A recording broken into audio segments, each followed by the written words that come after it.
itu yang kita rasakan sekarang ada saling lempar tanggung jawab. Kata PSSI bilangnya sudah ke LIB. LIB sudah ke Pansel.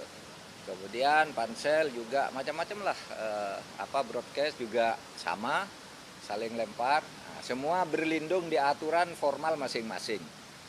Ya, aturan formal masing-masing ya bisa kita dengarkan.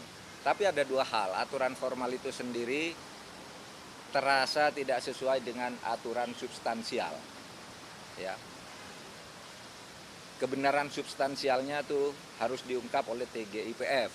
Kalau kebenaran formalnya sudahlah, masing-masing punya pasal, masing-masing punya kontrak.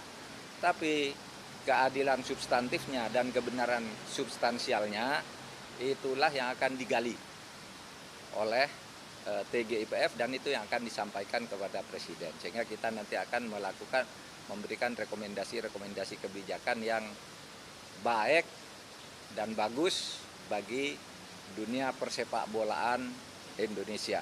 Cukup. Pak, terkait Aswanto, Pak.